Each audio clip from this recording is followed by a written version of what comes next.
اب بلا تاخیر پیر طریقت، رہبر شریعت، واقف رموز حقیقت، امیر اعلی عدالت المصطفیٰ جناب پیر زادہ محمد رضا ساکی مصطفی صاحب اپنے دل نشین بیان سے ہمارے دلوں کو مستفیض فرماتے ہیں۔ الحمدللہ رب العالمین والعاقبۃ للمتقین والصلاۃ والسلام علی سید الانبیاء والمرسلین۔ قال اللہ تعالی وتبارک فی القرآن المجید والفرقان الحمید۔ بسم اللہ الرحمن الرحیم۔ قد جاءکم من اللہ نور وکتاب مبین۔ صدق اللہ مولانا العظیم وصدق رسولہ النبی الکریم الرؤوف الرحیم۔ قال اللہ تعالی وتبارک فی شان حبیبہ مخبرا وآمرا ان اللہ وملائکتہ یصلون علی النبی یا ایھا الذین آمنوا صلوا علیہ وسلموا تسلیما۔ الصلاۃ والسلام علیک یا رسول اللہ وعلی آلک واصحابک یا حبیب اللہ۔ ہوا بدلی گرے بادل کھلے گل بلبلے چہکی۔ ہوا بدلی گرے بادل کھلے گل بلبلے چہکی۔ تم آئے یا بہارے جاں فضا آئی گلستہ میں۔ کچھ اس انداز سے محبوب حق نے جلوہ فرمایا، سرور آنکھوں میں آیا نور دل میں جان ایمان میں۔ انتہائی واجب الاحترام برادران اسلام، بالخصوص زینت مسند صدارت حضور قبلہ گاہی والد محترم مربی محسنی استاذی والدی، مقتدر علماء کرام، معزز محترم سامعین، مہمانان ذی وقار، اور آج کی اس خوبصورت بابرکت محفل میں عزتوں کی دستار وصول کرنے والے حفاظ کرام، منتظمین محفل، السلام علیکم ورحمۃ اللہ وبرکاتہ۔ سر شام سے محفل جاری ہے اور کل ربیع الاول کے سہانے دنوں کو آسمان سے برکھا بھی سلامی دینے آئی تھی، اور پھر وہاں سے اس وقت سے اب تک ٹھنڈی ہوائیں ماہو خرام ہیں، اور یہ ہوائیں اپنی محبتوں اور عقیدتوں کا اظہار کرنے والوں کے سلاموں کو اور درودوں کو لے کر حضور کی چوکھٹ پہ پہنچیں گی،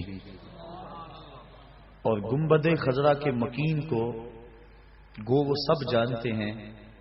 یہ ٹھنڈی ہوائیں ان کو ہمارے حال، ہمارے جذبات اور ہماری محبتیں سنانے جائیں گی۔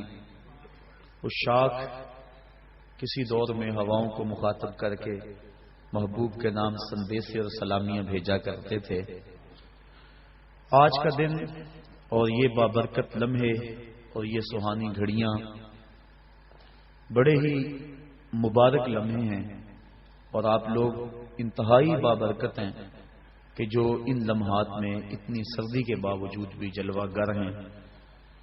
یہ میرا کمال نہیں، نہ کسی جادو بیاں خطیب کی دلکشی نے آپ کو بٹھا رکھا ہے۔ آپ نبی کی محبت کے لیے یہاں بیٹھے ہیں، اور یقیناً آپ کو مدینے والے آقا نے بٹھا رکھا ہے۔ میرا مزاج اس سے آپ آگاہ ہیں، اور میں آپ کے مزاج سے آگاہ ہوں۔ آپ میں سے خال خال چہرے ہوں گے جن سے میں شناسا نہیں، ورنہ ایک ایک شخص کو میں پہچانتا ہوں، جانتا ہوں، اور ایک ایک شخص نے مجھے برسوں سے مسلسل سنا ہے۔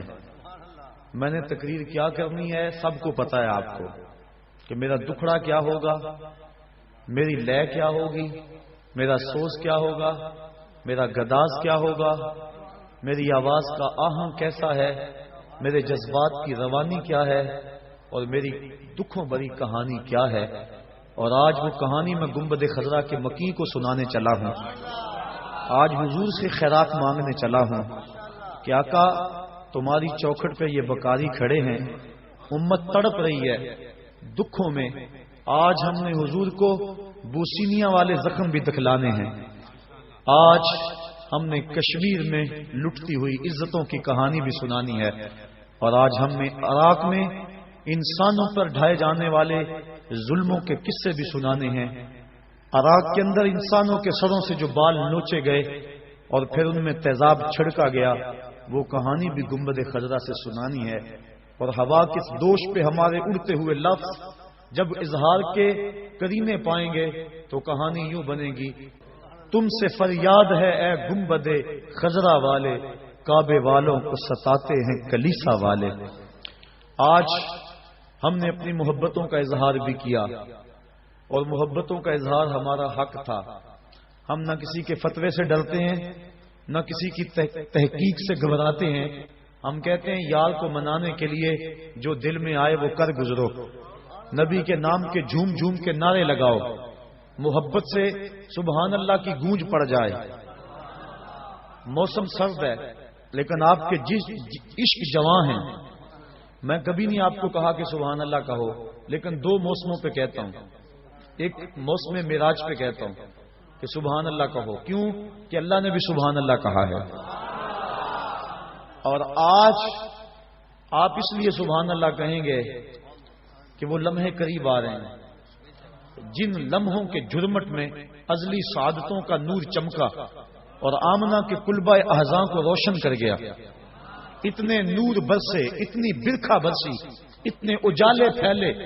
حضرت سیدہ آمنہ سلام اللہ علیہا فرماتی ہیں کہ میں بیٹھی مکے میں تھی لیکن بصرہ اور شام کے محلات کو دیکھ لیا۔ زور سے سبحان اللہ کہیں گے، اور زور سے کہیں۔ اللہ آپ کی آواز کو سلامت بھی رکھے اور مدینے بھی پہنچائے۔ ایک نعرہ بھی لگا دیں۔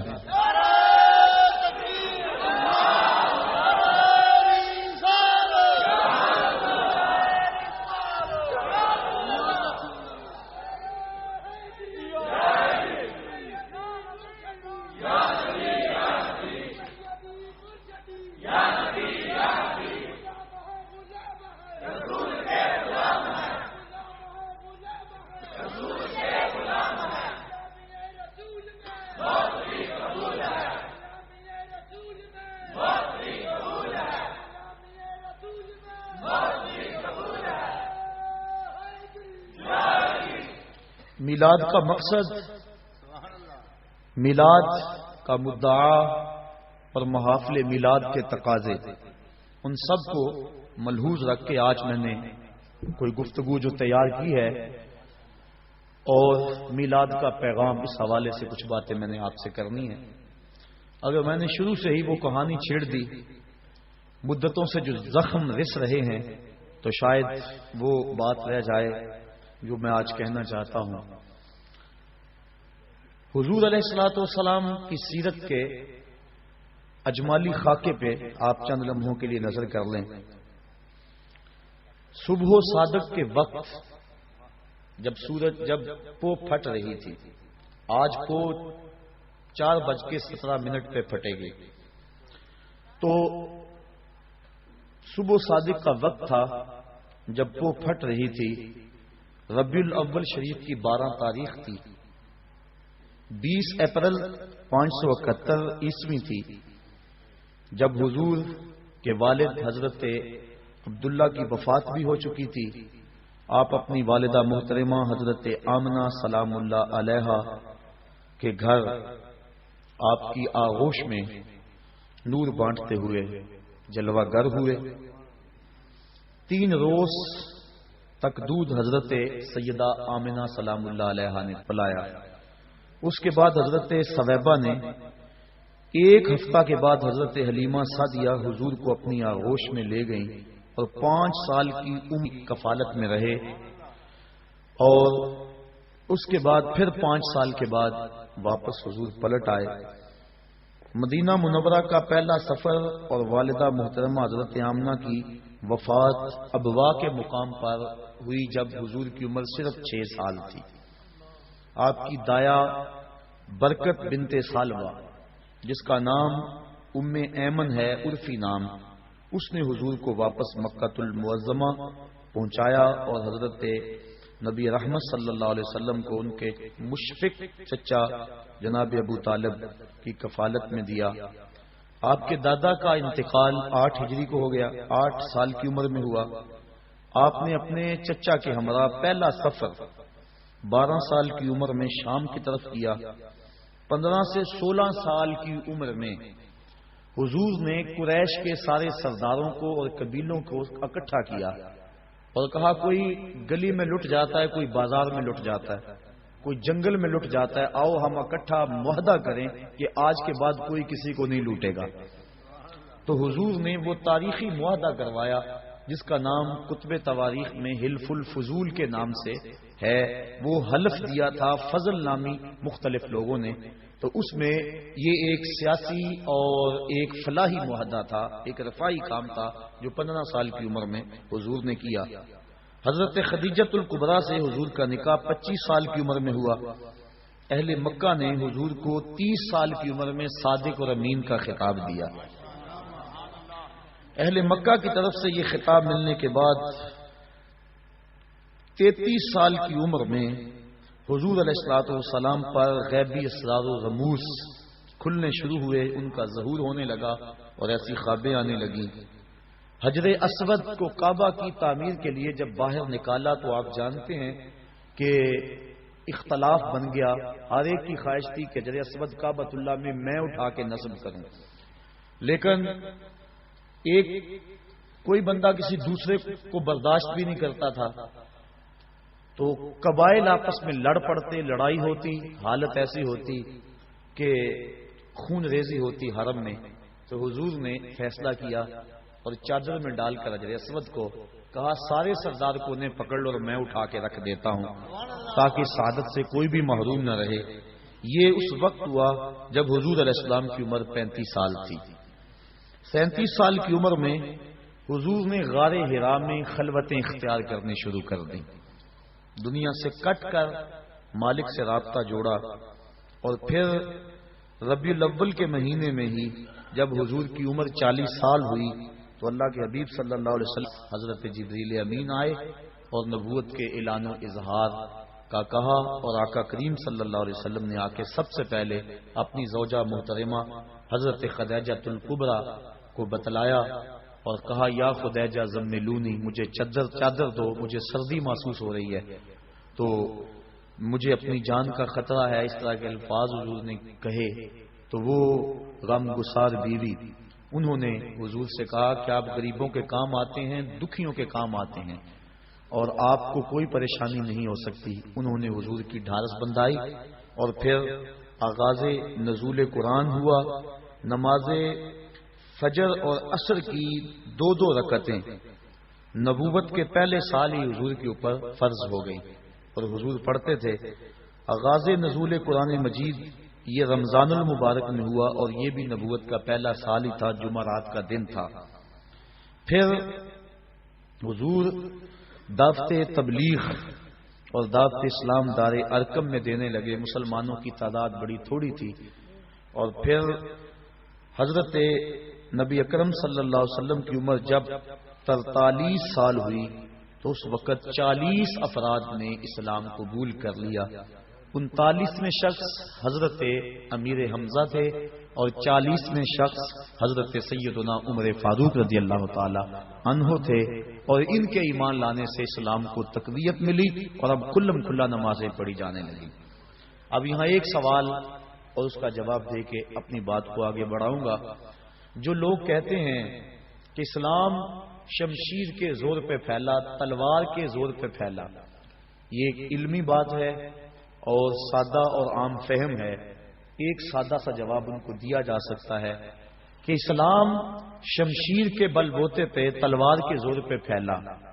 مجھے لوگ بتائیں کہ یہ جو 40 لوگ اسلام لائے تھے، اس وقت تو شمشیر ابو جہل کے پاس تھی، اس وقت تو تلوار جو ہے وہ ابو لہب کے پاس تھی، تو تو یہ 40 لوگ جو اسلام لائے ہیں، یہ لوگ 40 جو ہے جو اسلام کی دولت سے مالا مال ہوئے ہیں، یہ کس تلوار کے دم سے اور تلوار کے ڈر سے انہوں نے اسلام قبول کیا ہے، یہ حضور کے خلق کریمانہ کی وجہ سے اور اسلام کی طبی صداقت کی وجہ سے اسلام قبول کیا ہے؟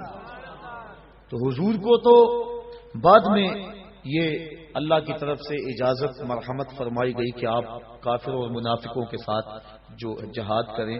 پہلے تو حضور کی تلواریں، حضور کے ماننے والوں کی تلواریں نیام میں تھیں اور دشمنوں کی تلواریں جو ہیں وہ نیام سے باہر تھیں. تو اس وقت بھی جو اسلام پھیلتا رہا اس سے اندازہ کر لینا چاہیے کہ اسلام تلوار کے زور پہ نہیں پھیلا بلکہ خلق محمدی کے زور پہ پھیلا. پھر جب مسلمانوں کا گھیراؤ کر لیا گیا تو مسلمانوں کی پہلی ہجرت حبشہ کی طرف ہوئی. اس وقت حضور کی عمر 45 سال تھی اور نبوت کا اعلان کیے ہوئے 5 سال بیت گئے تھے. حضور کی عمر جب 47 سال ہوئی تو اس وقت کفار نے حضور کا بائیکاٹ کر دیا، سماجی بائیکاٹ کر دیا، اور شاب ابی طالب میں حضور 3 سال تک اپنے غلاموں کے ساتھ وہاں رہے. جس چمڑے پہ لکھ کے وہ معاہدہ کعبے کی دیوار کے ساتھ لٹکایا گیا تھا اس چمڑے کو دیمک چاٹ گئی اور وہ خود گر گیا. اور پھر جو ہے حضور علیہ الصلوۃ والسلام دوبارہ مکہ المکرمہ میں آئے. یہ حضور کی طرف سے حضور کے لیے اللہ تعالیٰ کی اعانت تھی. اور پھر نبوت کے 50ویں عمر کے 50ویں سال اور نبوت کے 10ویں سال حضور کے چچا اور حضور کی زوجہ محترمہ حضرت خدیجہ الکبریٰ انتقال کر گئیں. یہ دونوں حضور علیہ الصلوۃ والسلام سے بے پناہ محبت کرنے والی ہستیاں تھیں اور حضور کو ان دونوں کا بڑا آسرا اور سہارا تھا. جس سال یہ دونوں ہستیاں انتقال کر گئیں اس سال کو حضور نے عام الحزن، دکھوں کا اور غموں کا سال قرار دیا. حضرت خدیجہ الکبریٰ رضی اللہ تعالی عنہا کا جب وقت آخر آیا تو انہوں نے اپنی بیٹی حضرت فاطمہ کو حضور کے پاس بھیجا اور کہا کہ جاؤ اپنے باپ سے کہو کہ مجھے چادر رحمت عطا کر دیں. حضرت فاطمہ الزہرا رضی اللہ تعالیٰ عنہا حاضر ہوئی. حضور نے کہا بیٹا اپنی ماں سے پوچھو یہ چادر کس لیے مانگ رہی ہیں. تو حضرت فاطمہ الزہرا پوچھنے کے لیے آئی، حضور بھی پیچھے آ گئے. تو حضرت خدیجہ نے عرض کی کہ حضور میرا وقت آخر ہے اور مجھے پتا ہے کہ اب میں اللہ کے حضور جانے والی ہوں. میری خواہش ہے آپ مجھے یہ چادر دے دیں اور بعد انتقال اس چادر سے مجھے کفن دیا جائے. اب سنیے حضور کے لفظ. میں پرسوں ایک جگہ پہ گیا تو بڑا سا بینر لگا ہوا تھا، نہ کم نہ حاوی، عورت کے حقوق مساوی. آج عورت اپنے حقوق کی جنگ ابھی تک لڑ رہی ہے اور وہ برقعے کو اپنے لیے قید خانہ سمجھتی ہے. اسے نہیں پتا کہ مصطفیٰ نے عورت کو آبرو دی ہے. آج بھی نبی کا دین جہاں نہیں پہنچا وہ بیوی کو پاؤں کا جوتا خیال کرتے ہیں اور مغرب جس کے پیچھے ہم دوڑتے ہیں وہ بیوی کو کتیا کہہ کے پکارتے ہیں. اور آج وہ اپنے حقوق کی جنگ لڑ رہی ہے اور برقعے کو قید خانہ سمجھتی ہے. اسے نہیں پتا اس برقعے کا ایک ایک تار اس کی آبرو کا محافظ ہے. شاید اگر اسے اس بات سے علم ہو کہ افلاطون تو عورت کو انسان ماننے کے لیے تیار نہیں، یہ مصطفیٰ ہیں جس نے عورت کو آبرو بخشی اور عورت کو عزت عطا فرمائی. اب سنیے حضور کے لفظ. جب حضرت فاطمہ الزہرا نے آ کے عرض کی کہ حضور میرے باپ میری والدہ ماجدہ چادر مانگ رہی ہیں تو آقا کریم صلی اللہ علیہ وآلہ وسلم گئے اور انہوں نے کہا حضور میں اس لیے مانگ رہی ہوں کہ میرا وقت آخر ہے. تو آقا کریم کی آنکھیں چھلکی اور پھر فرمایا اے خدیجہ تو نے تو چادر مانگی ہے، لو اردت جلدی لا آتے تو کہ اگر تو میری جلد بھی مانگ لیتی تو میں وہ بھی پیش کر دیتا. تو اس وقت حضور کی عمر 50 سال تھی. حضرت خدیجہ الکبریٰ کے انتقال کے بعد حضور کی عمر جب 52 سال ہوئی تو 27 رجب کو 12 نبوت کو واقعہ معراج ہوا. پہلے 2 نمازیں فرض تھی، اب 3 نمازیں اور ساتھ شامل ہو گئیں اور کل حضور پر جو ہیں وہ 5 نمازیں فرض ہوئیں. لیکن حضور کی ذات پر 6 نمازیں فرض تھی. تہجد بھی حضور پر فرض تھی لیکن پڑھتے حضور 8 تھے. اس کے علاوہ نوافل کی ادائیگی بھی حضور کرتے تھے. امت میں پہلے 50 نمازیں فرض ہوئی تھیں، لیکن حضرت موسیٰ علیہ السلام کی درمیان میں جو مداخلت ہوئی اس کی وجہ سے 5 نمازیں رہ گئیں۔ یہ امت مصطفیہ پر حضرت موسیٰ علیہ السلام کا احسان ہے، جس کو امت کو نہیں بھولنا چاہیے۔ پھر مدینہ منورہ کے 15 افراد، جب حضور کی عمر جو ہے وہ یہی 52 سال تھی، 52 سال تھی حضور کی عمر، تو پھر کچھ لوگ جو ہیں وہ 18 افراد ایمان کی دولت سے مالا مال ہوئے۔ اس کو بیعت عقبہ اولیٰ بھی کہتے ہیں۔ پھر اس کے بعد 72 افراد نے اسی سال ذوالحج کے مہینے کے اندر جو ہے وہ بیعت کی۔ اس کو جو ہے 72 افراد نے قبول کیا حضور علیہ الصلوۃ والسلام کے ہاتھ پہ اسلام کو۔ تو یہ اگلا سال تھا، یعنی نبوت کا 13واں سال۔ مکہ معظمہ سے حضور علیہ الصلوۃ والسلام جو ہے وہ اسی سال ارادہ کیا، اور اگلے سال حضور علیہ الصلوۃ والسلام نے نبوت کے 14ویں سال میں 17 صفر کو نبوت کی 13 کو حضور نے مدینہ شریف کی طرف ارادہ کیا، اور پیر کے دن 8 ربیع الاول، ایک روایت کے مطابق 12 ربیع الاول کے مبارک دن نبوت کے 13ویں سال حضور علیہ الصلوۃ والسلام قباء میں تشریف لائے۔ مدینہ شریف میں 12 ربیع الاول کو داخل ہوئے۔ فرضیت جمعہ کا حکم ہوا، حضرت ابو ایوب انصاری کے گھر میں قیام کیا۔ اس وقت حضور کی عمر جو ہے وہ 54 سال تھی۔ مسجد نبوی کی بنیاد بھی رکھی حضور علیہ الصلوۃ والسلام نے۔ یہ جو ہے وہ 22 ربیع الاول تھی اور 1 ہجری تھی، اور پھر اس کے بعد 15 شعبان 2 ہجری کو تحویل قبلہ کا حکم ہوا، اور پھر اسی سال جو ہے فرضیت روزہ اور فرضیت زکوٰۃ اور فرضیت جہاد ہوئی۔ نماز عید الفطر کی ادائیگی 1 شوال 2000 کو پہلی مرتبہ ہوئی۔ معرکہ بدر حضور کے 55 سال کی عمر میں 17 رمضان کو ہوا۔ معرکہ احد حرمت شراب، اور یہ جو ہے وہ 56 سال کی عمر کے اندر جو ہے وہ حضور علیہ الصلوۃ والسلام کے اوپر لازم قرار دیا گیا۔ قاریوں کی شہادت، صحابہ کرام کو جو کچھ قبیلوں کے لوگ لے گئے تھے، یہ اس وقت حضور کی عمر 57 سال تھی۔ غزوہ خندق جب ہوا تو اس وقت حضور کی عمر 58 سال تھی، اور یہ 5 ہجری کا واقعہ ہے۔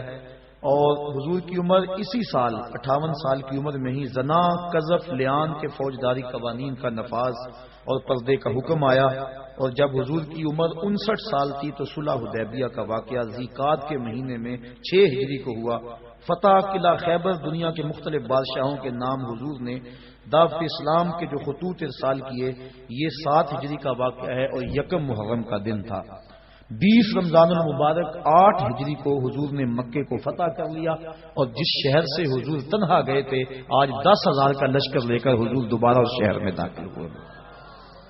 اسلامی حکومت کا قیام، حکام کا تقرر، فوجوں کی آراستگی، سیاسی انتظام اور غیر مسلم اقوام سے جو حضور نے سلوک کیا۔ اس وقت حضور کی عمر 60 سال تھی، 8 ہجری تھی۔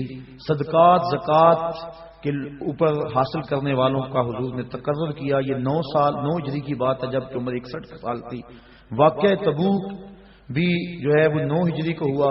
اسی سال حضرت ابو بکر صدیق رضی اللہ تعالی عنہ کو امیر حج بنا کر حضور نے حج کی ادائیگی کے لیے روانہ کیا، اور مختلف ممالک یمن، بحرین، عمان، یمامہ اور بہت سارے ملکوں تک اسلام کے اثرات پہنچے۔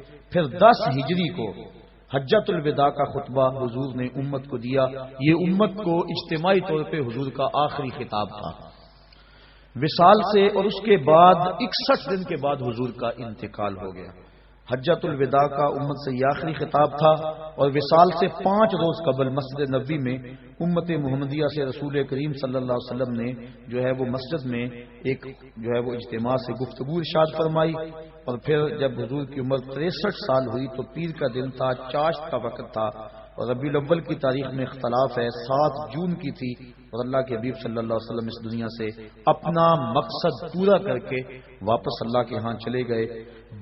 32 گھنٹے تک حضور کا جسد اطہر لوگوں کی زیارت کے لیے موجود رہا، اور 32 گھنٹے کے بعد 12-13 ربیع الاول کی درمیانی شب، منگل اور بدھ کی درمیانی شب 11 ہجری کو اللہ کے حبیب صلی اللہ علیہ وسلم کی تدفین ہوئی، اور آج تک گنبد خضرا پہ درود و سلام کی بارش بھی ہو رہی ہے، اللہ کی رحمتیں بھی نازل ہو رہی۔ یہ تھا حضور علیہ الصلوۃ والسلام کا سوانحی خاکہ، جو مختصر ہے لیکن اس کے پیچھے بڑی محنت ہے جو کی گئی ہے۔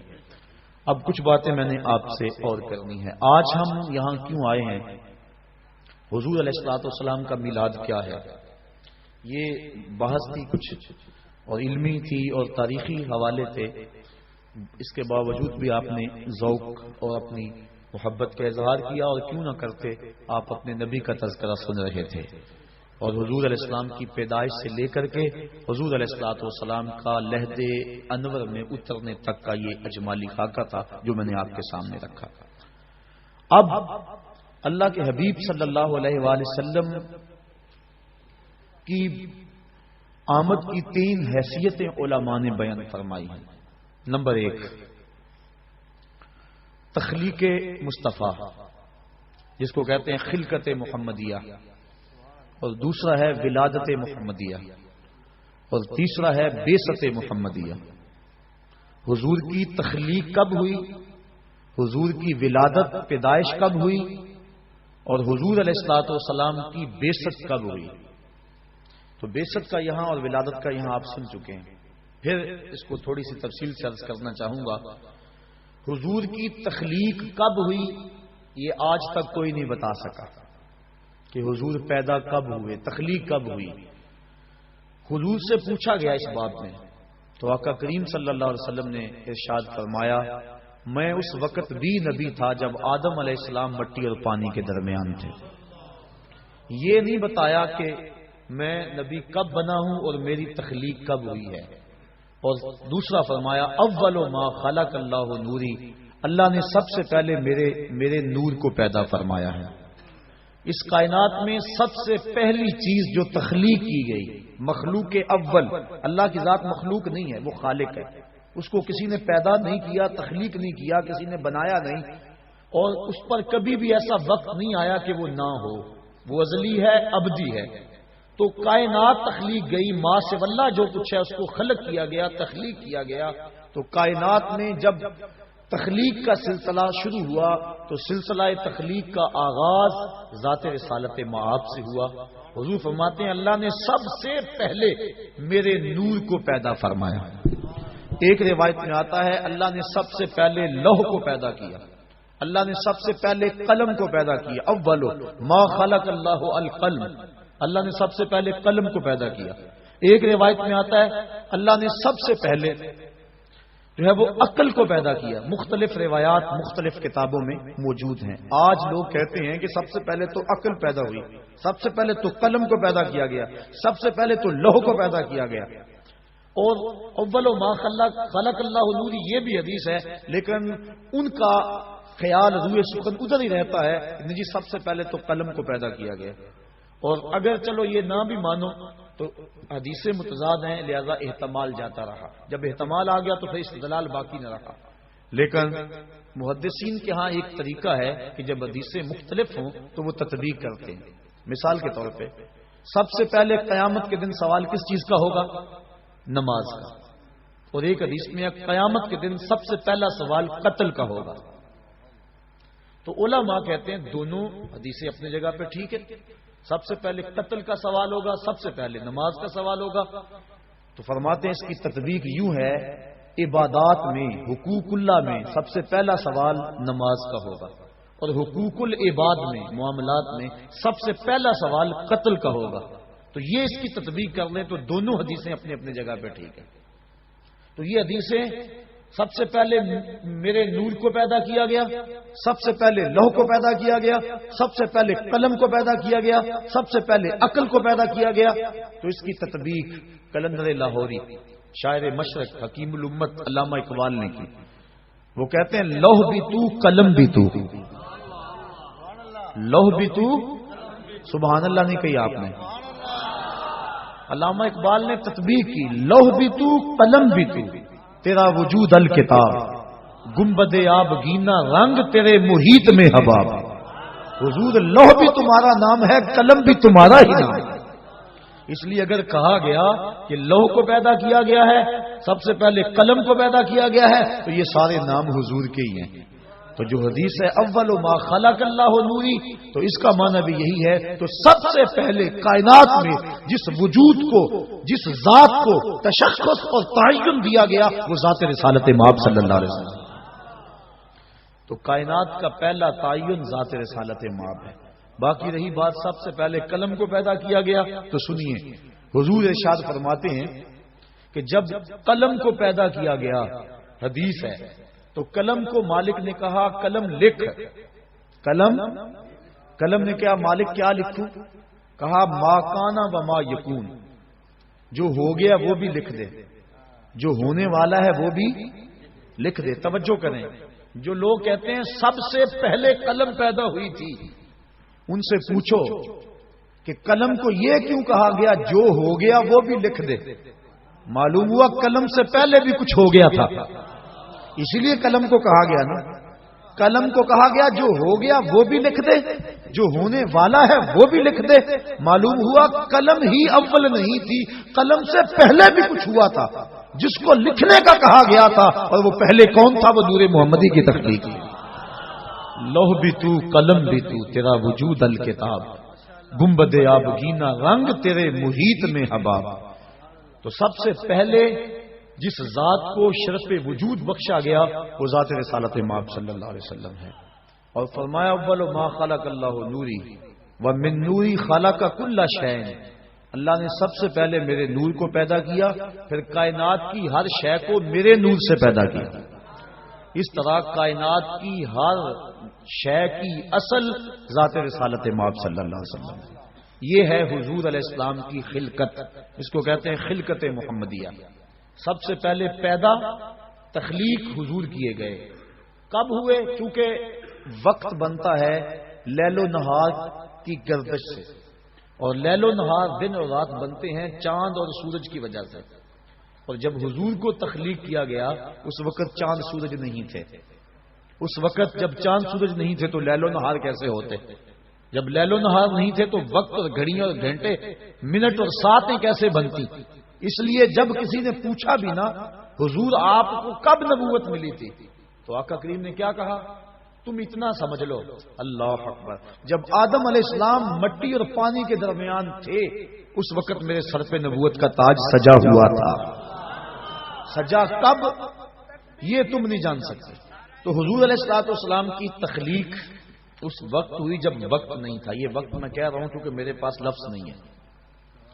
دوسری ہے حضور کی ولادت، اور وہ آپ جانتے ہیں کہ 12 ربیع الاول تھا، تڑکے کا وقت تھا، چھم چھم رحمتیں اتر رہی تھیں، کائنات پہ اندھیرے پھیلے ہوئے تھے کہ اچانک روشنی ہوئی. حضرت آمنہ کہتی ہیں کہ ستارے میرے گھر کے اتنے قریب آ گئے کہ مجھے یوں لگا کہ ابھی گر پڑیں گے. اور پھر کیا ہوا؟ اللہ اکبر. خرج منی نور، میرے بطن سے نور نکلا. پتہ نہیں دنیا کو کیا ہو گیا.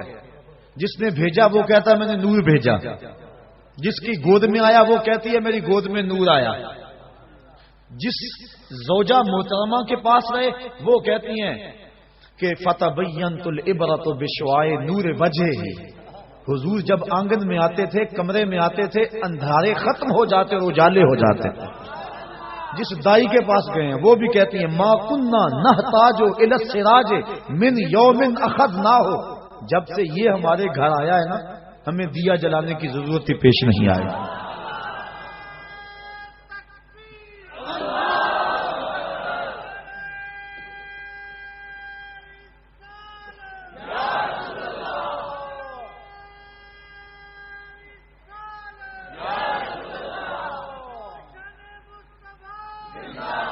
قاضی ثناء اللہ پانی پتی تفسیر مظہری میں لکھتے ہیں کہ حضرت حلیمہ سعدیہ سے باقاعدہ عورتیں پوچھنے آئیں کہ تو اتنی امیر ہو گئی ہے. بڑے بڑے امیر گھرانے جب رات کو سوتے ہیں تو چراغ وہ بھی بجا دیتے ہیں. آج بھی واپڈا والوں نے اتنا تنگ کیا ہوا ہے کہ لوگ کہتے ہیں کہ بتی بند کر دو، بل بڑا آئے گا. اس وقت بھی تھا کہ تیل بڑا جلے گا. رات کو چراغ بجھا دیتے ہیں. اتنے جو بڑے بڑے امیر کبیر لوگ ہیں، تو کتنی امیر ہوگی ہے تیرا چراغ رات کو بھی جلتا رہتا ہے. تو حلیمہ سعدیہ نے کیا کہا؟ ہاں میں امیر ہو گئی ہوں، ہاں میں جس کے پاس محمد ہو وہ غریب نہیں ہوتا، وہ امیر ہوتا ہے۔ تم امیر ہو، میں امیر ہوں، مسلمان امیر ہیں، ان کے پاس کچھ بھی نہ ہو پھر بھی امیر ہیں۔ یہ تو قیامت کے دن پتہ چلے گا غریب کون تھا اور امیر کون تھا۔ اللہ اکبر۔ کہا تو بڑی امیر ہوگی ہے؟ کہا ہاں۔ اللہ اکبر۔ بھاگ جاگ پڑے نا حلیمہ سعدیہ کے۔ حلیمہ دا چھپر کھجوری دے تھلے، حلیمہ دا چھپر کھجوری دے تھلے، حوراں وچھالے نوری مسلے، فرش تو عرش تک پہ گئی دہائی، حلیمہ نے لٹ لی خدا دی خدائی۔ ہر طرف شور ہے، وہ سارا دن تو صحراؤں میں گھوم لیتی تھی، اسے جب بھوک لگتی تھی لبوں کو چوم لیتی تھی۔ مقدر جاگ گئے، بخت جاگ گئے، مقدر سمر گئے۔ وہ کہتی ہیں ما کننا نحتاج الی السراج من یوم اخذناہ، جب سے یہ گھر میں آیا ہے نا ہم نے دیا ہی نہیں جلایا، ہم نے توڑ دیا ہے دیا، ہم نے بتیاں توڑ دی ہیں، ہم تیل کبھی دکان سے نہیں لینے گئے۔ جب سے یہ گھر آیا ہے گھر میں روشنی آ گئی ہے، گھر میں اجالے آ گئے ہیں۔ رات جو تمہیں میرے گھر سے نکلتا ہوا نور نظر آتا ہے وہ کسی دیے کی روشنی نہیں ہے، وہ سراج المنیر کی روشنی ہے۔ اور کسی کمرے میں اندھیرا ہوتا، وہاں کوئی چیز ڈھونڈنی ہوتی تو وہ حضور کو ہاتھ میں اٹھا کر اس کمرے میں لے جاتے۔ یہ قصے کہانیاں نہیں ہیں، یہ محض خوش اعتقادی نہیں ہے، یہ حقیقت ہے۔ حضرت ام المومنین کہتی ہیں اللہ اکبر، صحابہ بھی کہہ رہے ہیں، ابھی آپ سن رہے تھے روایت، کل قمر لیلۃ البدر لم ارا قبلہ ولا بعدہ مثلہ۔ کوئی کہہ رہا ہے، کوئی یوں بول رہا ہے کہ وہ تو نور ہیں یستضاء بہ محمد، جس سے پورا زمانہ چمک رہا ہے۔ ماں کہتی ہے میری گود میں نور آیا، بیوی کہتی ہے میرے حجرے میں نور آتا تھا۔ صحابی کیا کہہ رہا ہے؟ کل قمر نور تھا۔ ہاں ہاں صحابی بھی کہہ رہا ہے نور ہے، اہلیہ بھی کہہ رہی ہے نور ہے، ماں بھی کہہ رہی ہے نور ہے، خدا بھی کہہ رہا ہے قد جاءکم من اللہ نور۔ خدا کہتا ہے میں نور بنا کے بھیجا، نبی کہتا ہے میں نور بن کے آیا، ماں کہتی ہے میری گود میں نور آیا، دائی کہتی ہے میرے ویڑے میں نور کھیلتا رہا، زوجہ کہتی ہے میرے حجرے میں نور رہتا تھا، صحابہ کہتے ہیں مدینے کی گلیوں میں نور چلتا تھا۔ اور اگر کوئی کہے مجھے نظر نہیں آیا 1400 سال بعد کہے، اسے کہا جائے گا بے وقوف تیری کون مانے، نبی کی ماں کی مانیں گے، نبی کی زوجہ کی مانیں گے، نبی کے گھر والوں کی مانیں گے، صحابہ کی مانیں گے، مصطفیٰ کی مانیں گے، یا پھر خدا کی مانیں گے۔ اگر کوئی ان کے مطابق کہے تو اس کی مان لیں گے، اور جو کہا نبی کی ماں نے، جو کہا نبی کی زوجہ نے، جو کہا صحابہ نے، جو کہا خود خدا نے، اور جو کہا مصطفیٰ نے۔ اب اس کو نظم کیا بریلی کے شاہ نے، اور انہوں نے کہا تیری نسل پاک میں ہے بچہ بچہ نور کا، تیری نسل پاک میں ہے بچہ بچہ نور کا، تو ہے عین نور تیرا سب گھرانہ نور کا، تو ہے عین نور تیرا سب۔ اللہ اکبر۔ ہر سمتی نور ہی نور ہے، گھر میں بھی نور، باہر میں بھی نور۔ انگلی اٹھائیں تو چاند رقص کرتا ہے، کوئی لاؤ تو صحیح۔ پتہ نہیں تم نے کس کو دیکھا ہے۔ خطیب الاسلام علیہ رحمہ فرمایا کرتے تھے تم نے حلیمہ کی بکریوں سے پیچھے پیچھے تو دیکھا ہے، سدرا پر جبریل سے آگے آگے کیوں نہیں دیکھا؟ ارے ناداں تو نے مطلق کو مقید کر دیا، تو نے یوسف کو کنویں میں دیکھا تو کیا دیکھا؟ اقبال علیہ رحمہ کہہ رہے ہیں تو نے یوسف کو کنویں میں دیکھا تو کیا دیکھا؟ ارے ناداں جو مطلق تھا مقید کر دیا تو نے یوسف کو کنان کے کنویں میں تو دیکھا ہے، مصر کے تخت پہ کیوں نہیں دیکھا؟ تو نے مکے کی گلیوں میں چلتا تو دیکھا ہے، سدرا کی روشوں پہ چلتا کیوں نہیں دیکھا؟ تو نے کھانا کھاتے تو دیکھا ہے، لیکن کئی کئی دن بغیر کھانے کے مصطفیٰ کو گزارا کرتے کیوں نہیں دیکھا؟ تو نے نکاح کرتے تو دیکھا ہے، لیکن مالک کے قرب ناز میں ایسا تجرب پیدا ہوتا ہے کہ جبریل بھی پیچھے رہ جاتے ہیں۔ کوئی فلک تے رہ یار گیا، کوئی جا سدرا تے ہار گیا، کوئی لاؤ تو صحیح ایسا۔ زمانہ ڈھونڈے ثانی تو بڑی چیز ہے، سایہ نہ ملے گا، ایسا ہے ہی کوئی نہیں۔ کسی ماں نے جنم ہی نہیں دیا۔ حسان بن ثابت فرماتے ہیں دیکھتا کیسے دیکھتی میری آنکھ، ایسا تو پیارا کسی نے جنم ہی نہیں دیا، کسی ماں نے جنا ہی نہیں ہے۔ خدا نے وہ سچائی پن چھڑے ہے جہدے وچ محمد نو ٹالیا سی۔ اللہ اکبر، آمنہ کا گھر روشن ہو گیا. بات سمجھ آ رہی ہے؟ لطف بھی آ رہا ہے؟ کیوں نہ آئے، بات نبی کی ہو رہی ہے، بات نور کی ہو رہی ہے، اور لمحے بھی نور کے ہیں. چھم چھم برسات برس رہی ہے، انوار اتر رہے ہیں.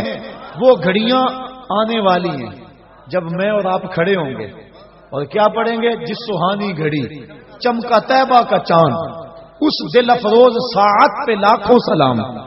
ان بچوں پہ جب پھول برس رہے تھے کیسا منظر تھا؟ بڑا پیارا منظر تھا نا، رحمت اترتی محسوس ہوتی تھی نا. ان بچوں پہ پھول جب برس رہے تھے، اور وہ لمحے کیسے ہوں گے جب عرش سے، عرش کے رب نے فرش پر آمنہ کے گھر میں سویرا کر دیا.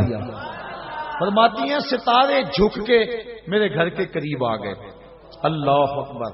اور پھر کیا ہوا کہ جوان جوان عورتیں میرے گھر میں داخل ہوئیں، جیسے عبد المناف کی بیٹیاں ہوں. اور میں گھبرائی. انہوں نے کہا گھبرانے کی بات نہیں ہے، میرا نام حوا ہے، یہ حضرت آسیہ ہے، یہ حضرت مریم ہے، تیرے بیٹے کی ولادت کے موقع پہ تمہیں مبارک دینے آئی ہیں. کہتی ہیں پھر اس کے بعد ایک دودھ جیسا سفید اور برف جیسا ٹھنڈا مشروب مجھے پلایا گیا. پھر اس کے بعد مجھے پتا نہیں کیا ہوا، جب میری آنکھ کھلی تو میری گود میں ایک بچہ مسکرا رہا تھا. اس کے چہرے سے نور کی لاٹیں نکل رہی تھی. ایسا میں نے دیکھا ہی نہیں تھا کبھی. مکھ چند بدر شاہ شانی ہے. ذرا ذوق لے لو اس پہ. حد کر دی گولڑے کے تاجدار نے. اللہ جی یہ آمنہ دیکھ رہی ہے. مکھ چند بدر شاہ شانی ہے، متھے چمک دی لاٹ نورانی ہے، کالی زلف تے اکھ مستانی ہے، مخمور اکھی ہند مد بریاں. ایسا دیکھا ہی نہیں. میں پھر وہی کہہ دوں جو روز کہتا ہوں، تو اجے میرا یار نہیں ڈٹھا. ہاں میں بار بار یہی کہتا ہوں. مجھے بڑا لطف آتا ہے ان لفظوں میں. اور لڑائی بھی اس لیے ہو رہی ہے کہ لوگوں نے دیکھا ہی نہیں. دیکھ لیتے جھگڑا نہ کرتے، جانے مارتے. لوگ اس لیے بحث کر رہے ہیں کہ انہوں نے دیکھا. جنہوں نے دیکھا وہ تو سبحان اللہ کہہ رہے ہیں. اللہ تو اجے میرا یار نہیں ڈٹھا، جنوں ویکھ کے چند شرماوے، ادھی راتی دن چڑھ جاوے، جے رخ تو نقاب اٹھاوے تے جے او نکلے سیر کرن نوں، سارا گلشن سیس نواوے اتے دھرتی لف لف جاوے. جے ہاتھ پھلاں وچ رکھدا ہاتھ پھلاں تو ود جاوے. نین نشیلے مست رسیلے وچ سونا کجل سہاوے. بجلی ڈردی لشک نہ مارے، متا بے ادبی ہو جاوے. خلق خدے نے مول ہی دنیا، کوئی ورلا ہی جان بچاوے. بچا سکتے ہیں جان؟ آپ بچا سکتے ہیں جان؟ یہ کیوں مستی ہے؟ رات بیت گئی ہے، ٹھنڈ لگ رہی ہے، ٹھنڈی ہوا گزر رہی ہے، لیکن کیا ہو گیا آپ کو؟ ایک آدمی بھی نہیں اٹھ رہا. کیا ہو گیا؟ خلق خدے نے مول ہی دنیا. خلق خدے نے. اللہ اکبر. تو اجے میرا یار نہیں ڈٹھا. علم خدا نے اینا دتا، عقلاں وچ نہ آوے. عقل خدا نے اینی دتی، علماں وچ نہ آوے. جے او کھولے پیچ زلف دے اتے راہی راہ پل جاوے. اکھ اگڑے تے انج پیا جاپے جویں میں خانہ کھل جاوے. کیا خوب سجن دیاں اکھیاں نے جویں بھر کے سرائیاں رکھیاں نے. جے او کھولے پیچ زلف دے اتے راہی راہ پل جاوے. اکھ اگڑے تے انج پیا جاپے جویں میں خانہ کھل جاوے. توبہ توبہ حسن سجن دا چال نہ چلی جاوے. آزم ایڈا سونا ماہی سانو کدھرے نظر نہ آوے. اب بریلی کے تاجدار بھی بول اٹھے. بلبلے باغ مدینہ چہکنے لگے. اللہ اکبر. اعلی حضرت کیا بولے؟ باد صبا چلنے لگی. کہا بل بل نے ان کو گل کہا. بل بل نے بلبل کی منتہائی پرواز یہی ہے. اللہ اکبر. اعلی حضرت حد کر دی، اور جب بھی بولتے ہیں حد کر دیتے ہیں. میں کل ہی کہاں بیان کر رہا تھا، بات کوئی بن گئی. اعلی حضرت کا جی چاہا کہ محبوب کی زلفوں کو رات کہوں. ہر شاعر کہتا ہے نا محبوب کی زلفیں رات جیسی ہیں، گٹا جیسی ہیں، اور اس کا چہرہ چاند جیسا ہے، دن جیسا ہے. وہ حافظ شیرازی نے کہا بفروغ چہرہ زلفت رہے دل زند ہما شب چے دلاورست دزدے کے بشب چراغ دارد. وہ کہتا ہے چہرے کا چراغ جلا کے دل لوٹ رہا ہے. کیسا بہادر چور ہے کہ رات کو چراغ جلا کے لوٹ رہا ہے. محبوب کے چہرے کو شاعر دن کہتے ہیں، چراغ کہتے ہیں، اور زلفوں کو رات کہتے ہیں۔ اعلی حضرت کا جی بھی مچلا کہ میں بھی کہوں اپنے محبوب کی زلفوں کو رات، پھر حوصلہ نہ پڑا۔ کہانی رات بڑی کالی ہوتی ہے، لوگ رات سے ڈرتے ہیں۔ میں رات نہیں کہتا، لیکن کہانی کہنا بھی ہے، ذوق کہہ رہا ہے، شاعرانہ مزاج کہہ رہا ہے کہو، پھر اعلی حضرت نے کہہ دیا۔ رات کو عربی میں لیل کہتے ہیں، اعلی حضرت نے بھی رات کہنا چاہا لیکن رات نہ کہہ سکے۔ کیا کہا؟ لیلۃ القدر میں مطلع فجر حق۔ کہا رات نہیں کہتا، لیلۃ القدر کہہ دیتا ہوں۔ کہنا رات ہے لیکن عام رات نہیں کہتا۔ لیلۃ القدر میں مطلع فجر حق۔ حضور جب اپنے بال سنوارتے تھے نا تو حضور بالکل درمیان میں مانگ نکالتے۔ ذرا تصور کریں مدینے کے چاند کا۔ اللہ اکبر، بڑے خوبصورت ہوں گے، بڑے حسین ہوں گے، لیکن میرے حبیب کی پائے خاک جیسے بھی نہیں ہیں۔ اللہ اکبر، حضور علیہ الصلوۃ والسلام کے خاک پا جیسے بھی نہیں ہیں۔ بڑے بڑے حسین ہوں گے، بڑے بڑے جمیل ہوں گے، بڑے بڑے مہوش ہوں گے، بڑے بڑے زہرا جمال ہوں گے، لیکن جو حسن اللہ نے اپنے حبیب کو دیا کسی کو نہیں دیا۔ جب مانگ نکالتے تھے نا اللہ اکبر درمیان میں، تو لگتا تھا ستارے چمک رہے ہیں۔ اللہ اکبر، کبھی آپ نے دیکھا صبح کو جب تڑکا ہوتا ہے تو اس وقت پو پھٹتی ہے، کالی رات کے اندھیرے میں افق سے جب پو پھٹتی ہے، اعلی حضرت نقشہ کھینچا، کہا حضور یہ جو آپ مانگ نکالتے ہیں نا ایسا لگ رہا ہے جس طرح لیلۃ القدر میں پو پھٹ رہی ہو۔ لیلۃ القدر میں مطلع فجر حق، مانگ کی استقامت پہ لاکھوں سلام، مانگ کی استقامت پہ۔ اللہ اکبر، حضور کی زلفوں کو اللہ اکبر رات کہہ دیا، لیکن عام رات نہیں، لیلۃ القدر کہا۔ تو بات ہے اعلی حضرت جب بھی بولتے ہیں حد کرتے ہیں۔ سخن شاعری شہر یار اپنی جگہ، نعت کہنے کو احمد رضا چاہیے۔ اعلی حضرت بولے، بل بل نے گل ان کو کہا، کمری نے سروے۔ بات آپ بھولے نہیں کہاں سے بات چل رہی ہے؟ جب حضرت آمنہ کی پہلی نظر رخ محبوب پہ پڑی۔ اللہ اکبر، تصور جمال ہے، آمنہ کی آنکھیں حضور کو دیکھ رہی ہیں۔ بیٹا تو کوجا بھی ہو، ماں کہتی ہے میرے لال جیسا کوئی نہیں۔ اس ماں کے صدقے جس کا بیٹا محمد ہے، ہماری ساری آبرویں عزتیں اب واقعی اس مٹی پہ قربان جس میں مصطفیٰ کی ماں آسودہ خاک ہے۔ پہلی نظر پڑی، اللہ اکبر، اعلی حضرت بولے کیا؟ بل بل نے گل ان کو کہا، کمری نے سروے جاں فضا۔ حیرت نے جھنجھلا کر کہا، یہ بھی نہیں وہ بھی نہیں، خورشید تھا کس زور پر، کیا بڑھ کے چمکا تھا قمر، بے پردہ جب وہ رخ ہوا، یہ بھی نہیں وہ بھی نہیں۔ اللہ اکبر۔ اب میں اپنے پیر کی کہانی سناؤں۔ وہ کہتے ہیں ملدا نہیں محمد ورگا، ساری وچ خدائی، اس تصویر نورانی کولوں غیرہ رمز نہیں پائی، ایسا چہرہ ایسا جمال۔ حضرت آمنہ فرماتی ہیں جب میں نے دیکھا تو میری گود میں ایک خوبصورت بچہ تھا، اس کا چہرہ چمک رہا تھا۔ اذا سرّ استنار وجہہ، حضور علیہ السلام جب مسکراتے تھے چہرے کی لکیروں سے نور نکلتا تھا۔ پھر کیا ہوا؟ پیدا ہوتے ہی اس بچے نے اپنے دونوں ہاتھ زمین پہ رکھ دیے اور سارا آسمان کی طرف اٹھایا۔ اللہ اکبر۔ اور پھر مٹی کی مٹھی ہاتھ میں بھری۔ ایک دن کا بچہ ہے لوگوں، ایک دن کا بچہ ہے نہیں، بات کچھ اور ہے۔ یہ ولادت ہو رہی ہے، خلقت کو بڑی پہلے کی ہو چکی ہے۔ آتے ہی مٹھی خاک کی بھری، دیکھا آسمان کی طرف۔ علماء کہتے ہیں مٹھی اس لیے بھری، لوگوں کو بتایا دیکھو لوگوں یہ زمین ہے، آج کے بعد اس پہ محمد کا قبضہ ہے۔ اللہ، اور آواز اٹھ رہی تھی ساتھ، بخن بخن قبض محمد علی جمیع الارض، مبارک ہو مبارک ہو، ہر زمین پہ مصطفیٰ کا قبضہ ہو گیا۔ مشرق والے جانور پرندے مغرب کو دوڑ پڑے اور مغرب والے مشرق کو دوڑ پڑے، اور ایک دوسرے کو جب ملتے ہیں تو مبارک دیتے ہیں اور کہتے ہیں مبارک ہو مصطفیٰ آ گئے۔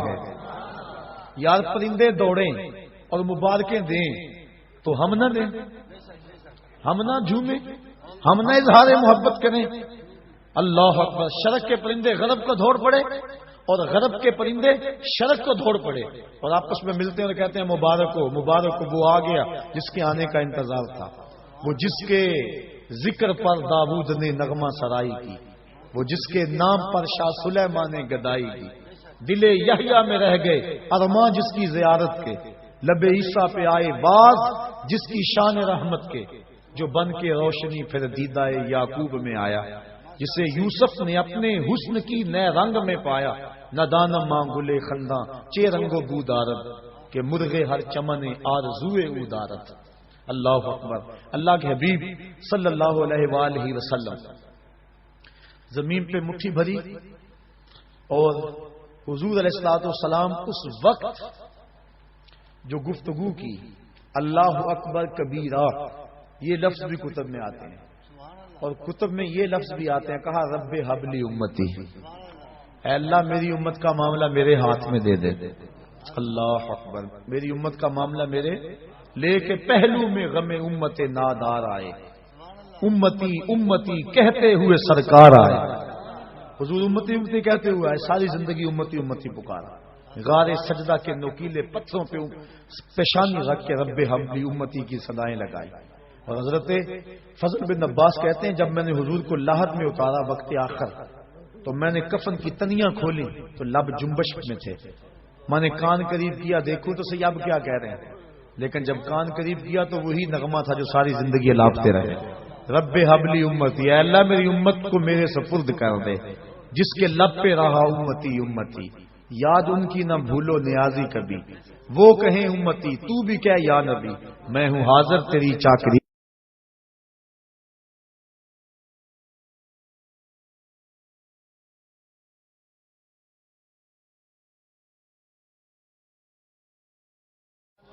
تو ایک ہے خلقت، تو ایک ہے خلقت مصطفیٰ، اور ایک ہے ولادت مصطفیٰ۔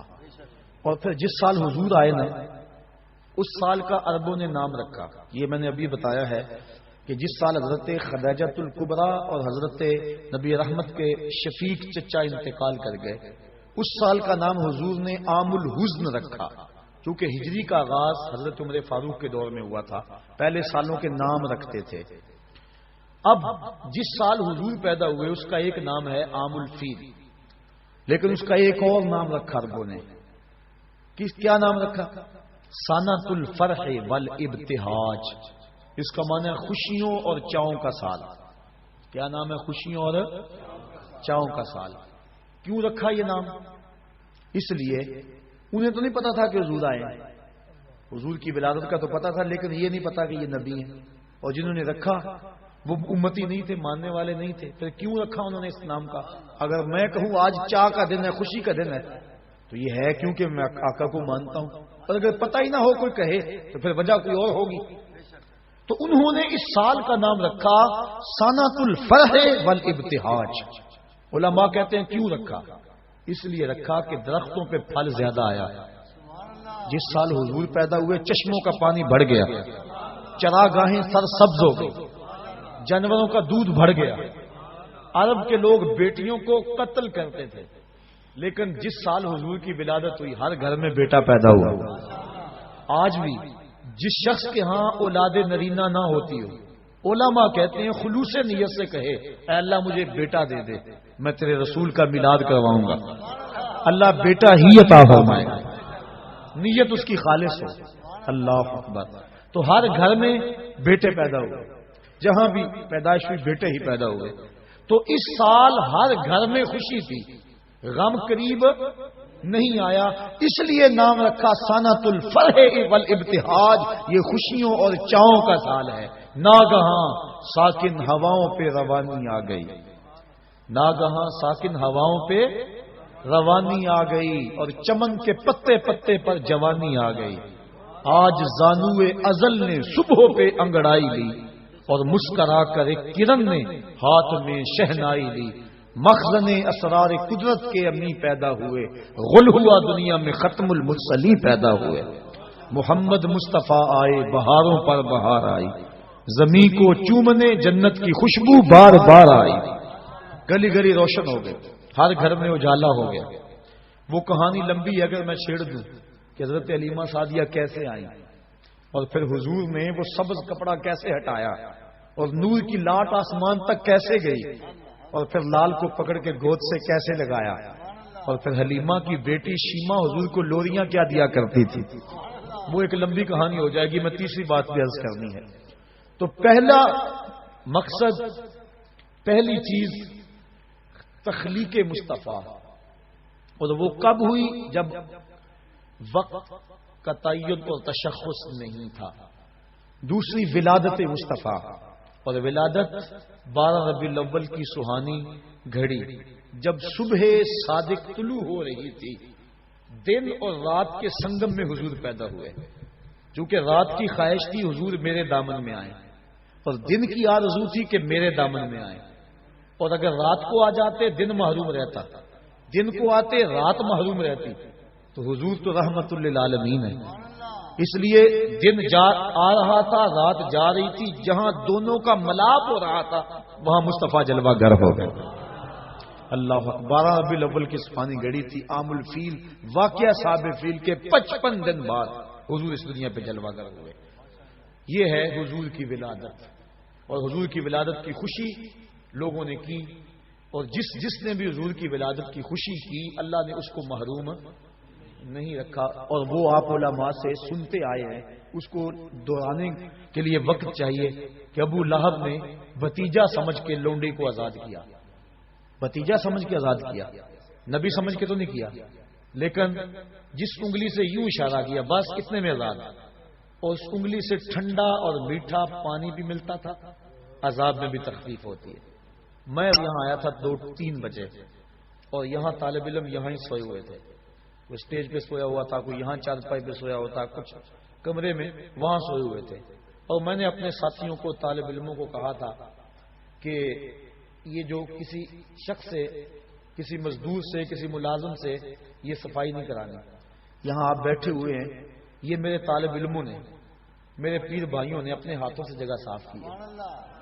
اور اس وقت میری کیفیت میں ایک وجب تھا، اور میں دل میں سوچ رہا تھا جس نے انگلی ہلائی اللہ اس کو شہد دیتا ہے، اور جو شام سے رات 3 بجے تک مانجا پھیرتا رہا، ذرا تصور تو کرو مالک اس کو کیا عطا فرمائے گا۔ تو حضور کے آنے پر جو خوشی کرے، بلکہ نبی کے ساتھ جو بھی محبت کرے، اللہ اس محبت کو ضائع نہیں کرتا۔ علماء نے لکھا ہے جس دائی نے حضور کو دودھ پلایا اللہ نے بعد میں اس کو ایمان دے دیا۔ اللہ اکبر۔ جس نے بھی جس نبی کے ساتھ کوئی محبت کا اظہار کیا اس کو ضرور صلہ ملا۔ دیکھو ابو جہل، ابو لہب، اس نے گو مخالفت کی، لیکن چونکہ ولادت کے آنے کی خوشی اس کو ہوئی اور بھتیجا سمجھ کے خوشی کی، اللہ نے پھر بھی محروم۔ امام ابو شامہ کہتے ہیں جو بھتیجا سمجھ کے خوشی کرے خدا اسے محروم نہیں رکھتا، اور جو نبیوں کا سردار سمجھ کے خوشیاں منائے۔ سادی کا قلم تڑپا، وہ کہتے ہیں دوستا را کجا کنی محروم تو کے بعد دشمنا نظرداری۔ جب تو دشمنوں کو اتنا دیتا ہے تو یاروں کو کتنا دے گا، پیاروں کو کتنا دے گا۔ اور علماء نے اس بات کی تصریح کی ہے، اور میں مثال آپ کو قرآن مجید سے پیش کر سکتا ہوں کہ جب صندوق کھولا دریائے نیل کی موجوں سے پکڑ کے، تو فرعون کی بیوی جس کا نام آسیہ تھا، اولاد کی دولت سے محروم تھی، اس نے جب صندوق کے اندر ایک مسکراتا ہوا بچہ پایا۔ اللہ کا ہر نبی خوبصورت ہوا ہے، کوئی نبی بدصورت نہیں ہوا، ہر نبی سونا ہے، ہر نبی خوبصورت ہوا ہے۔ جب دیکھا تو بے ساختہ پکار اٹھی، یہ بچہ تو میری آنکھوں کی ٹھنڈک ہے۔ فرعون بھی پاس کھڑا تھا، اس کو توفیق نہ ہوئی۔ اللہ نے حضرت آسیہ کو یہ سعادت دی کہ ان کو ایمان عطا کر دیا، اور وہ مومنہ عورتوں میں سے ہیں، بلکہ ان کو یہ اعزاز بھی ملے گا قیامت کے دن۔ سیدہ مریم بھی اور حضرت سیدہ آسیہ سلام اللہ علیہما، یہ دونوں خواتین قیامت کے دن جنت میں میرے رسول اللہ کے نکاح میں آئیں گی، ان کو یہ بھی اعزاز، دوسرا اعزاز یہ بھی ملا۔ تو انہوں نے کہا کہ یہ میری آنکھوں کی ٹھنڈک ہے، اللہ تعالیٰ نے وہ بعد میں ایمان دے دیا۔ علماء کہتے ہیں، مفسرین کہتے ہیں اگر فرعون بھی کہہ دیتا کہ ہاں میری بھی آنکھوں کی ٹھنڈک ہے، خدا یہ نہ دیکھتا کہ اس نے خدائی کا دعویٰ کیا ہے، وہ یہ دیکھتا اس نے میرے نبی سے پیار کیا ہے، اللہ اس کو بھی ایمان عطا کر دیتا۔ اور ایک واقعہ میں سیرت کا آپ کے سامنے رکھ کے اپنی بات کو آگے بڑھاؤں۔ ہندوستان میں صرف ایک صحابی ہوا ہے، اور اس کا نام ہے رتن۔ واقعہ اس طرح ہوا، رتن تاجر تھا اور تجارت کی غرض سے حجاز گیا، حجاز مقدس۔ وہاں جب پہنچا تو حرم کے قریب ایک گہری کھائی تھی، اس کے پار کچھ بچے لگے ہوئے تھے۔ ایک بچہ عمر میں چھوٹا ہونے کی وجہ سے کھائی کے اس سمت ہی انتظار میں تھا کہ میں کھائی کو کیسے عبور کروں۔ رتن نے یہ سوچا کہ بچہ چھوٹا ہے، گزرنے کی طاقت نہیں رکھتا، اس کو اٹھایا گود میں اور کھائی سے پار لگا دیا۔ اس بچے نے اپنے عربی لہجے میں کہا جزاک اللہ تعالی۔ ایسی مٹھاس تھی لفظوں میں کہ شہد میں بھی اتنی مٹھاس نہیں ہوتی۔ اللہ اکبر۔ رتن ساری زندگی ان لفظوں کو نہیں بھول سکا، اس نے جو جملے کہے تھے، اس نے جس لہجے میں بات کی تھی۔ خیر وقت گزر گیا، تجارت چھوڑ کے اپنے گھر بیٹھ گیا۔ ایک دن مکان کی چھت پہ لیٹا ہوا ہے رتن، اس نے کیا دیکھا کہ جو آسمان کا چاند ہے وہ دو ٹکڑے ہو گیا اور زمین پہ آ گیا، گھبرا کہ شاید قیامت آ گئی ہے۔ تھوڑی دیر کے بعد پھر کیا دیکھا، چاند دوبارہ جا کے اپنی جگہ پہ جڑ گیا۔ پریشان تھا، یہ کیا ہوا؟ یہ منظر اس نے ہندوستان میں دیکھا۔ کچھ عرصے کے بعد عرب سے کچھ تاجر جو یہاں عرب گئے ہوئے تھے واپس پلٹے، انہوں نے کہانی سنائی کہ مکے میں ایک چاند چڑھا ہے جس نے چاند کو قدموں میں بلایا ہے۔ انہوں نے ساری کہانی سنائی۔ رتن کے دل میں شوق پیدا ہوا اس کی زیارت کر کے آؤں، اور وہ نبی ہے اس پر ایمان لاؤں۔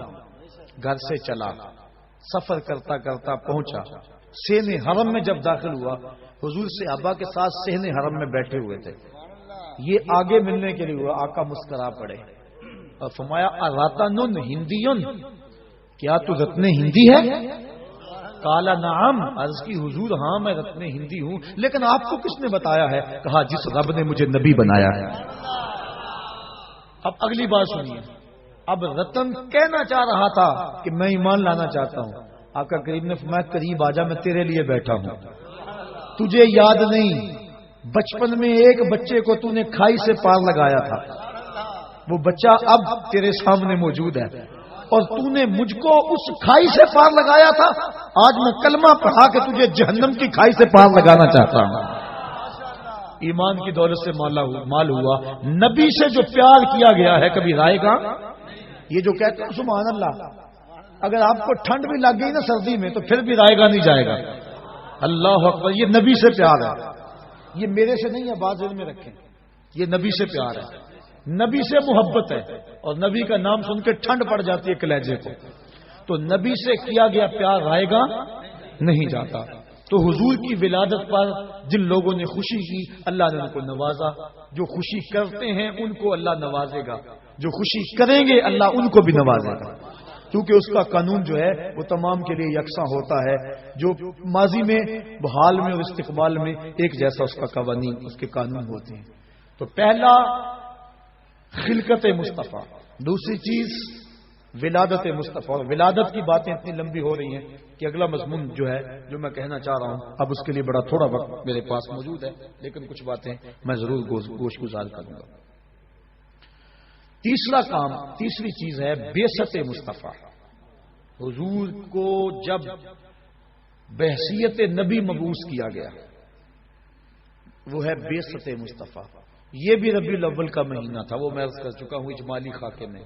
ربیع الاول شریف کا مہینہ تھا جب حضور علیہ الصلوۃ والسلام پہ جو ہے وہ وحی کے آثار ظاہر ہوئے، اور آقا کریم صلی اللہ علیہ وآلہ وسلم اپنی نبوت کا پھر اعلان کیا، اور حکم ہوا کہ جو قریبی رشتہ دار ہیں پہلے ان کو ڈراؤ، ان کو بلاؤ۔ حضور نے اپنے قریبی رشتہ داروں کو بلایا۔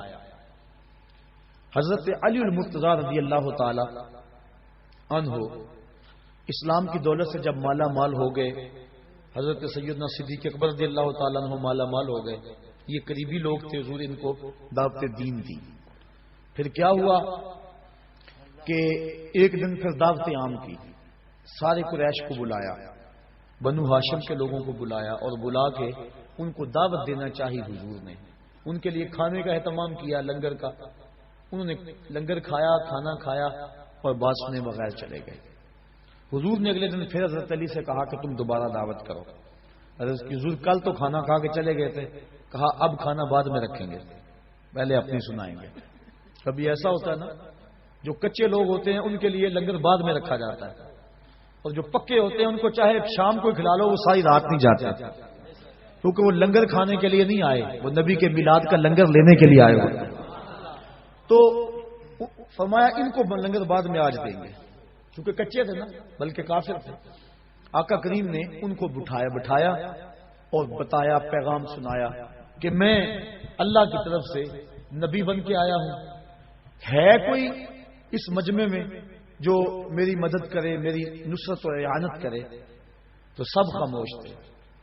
پھر اس کے بعد حضور نے پھر کہا، پھر سب خاموش تھے، پھر کہا، پھر سب خاموش تھے۔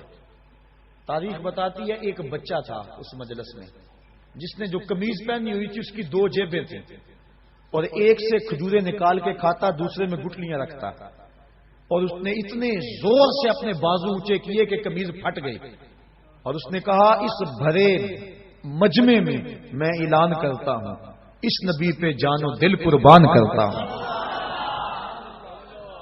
پھر خیبر کا مارکا ہو یا بدر کا مارکا، احد کی لڑائی ہو یا حنین کی لڑائی، اس بچے نے، وہ بچہ، اللہ اکبر، اس بچے سے پھر کوئی کافر نہیں بچا، اس نے پھر حد کر دی، پھر اس کے ہاتھ میں ذوالفقار لہراتی رہی، پھر اس کے بچوں نے آگے نبی کے دین کو بچایا، نبی کے دین کے لیے اس کے بچوں نے اپنے بچے وار دیے، اور پھر اللہ اکبر یہ سلسلہ چلتا رہا۔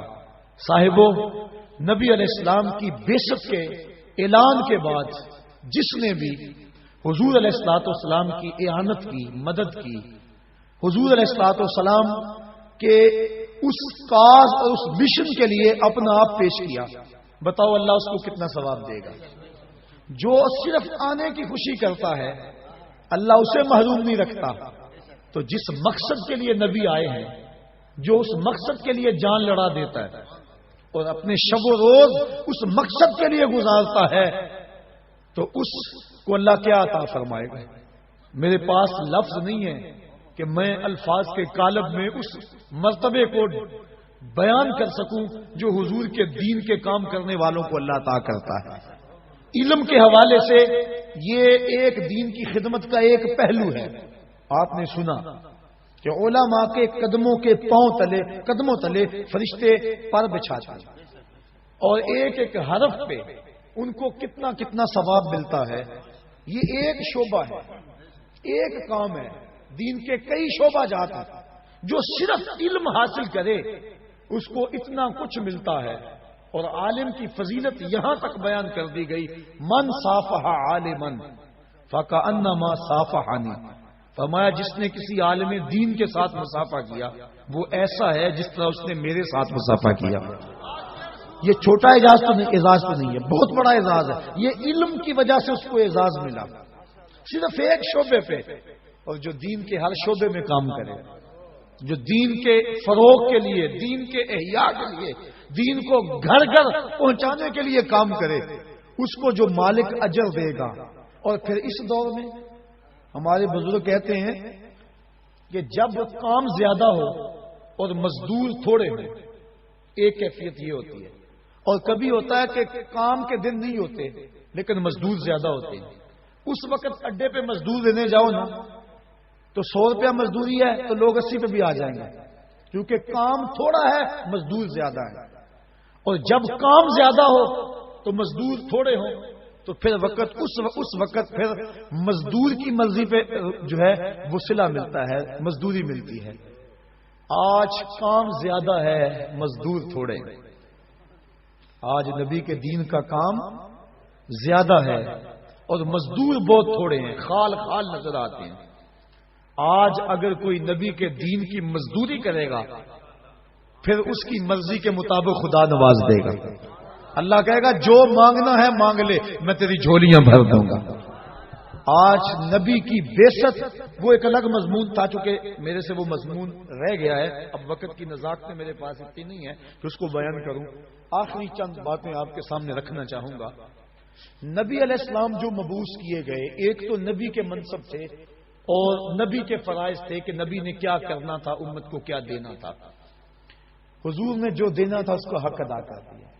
وہ ایک لمبی طویل فہرست ہے کہ کیا کیا ذمہ داریاں تھیں نبی کی، اللہ نے کیا لگائیں اور نبی نے کہاں تک ان ذمہ داریوں کو پورا کیا.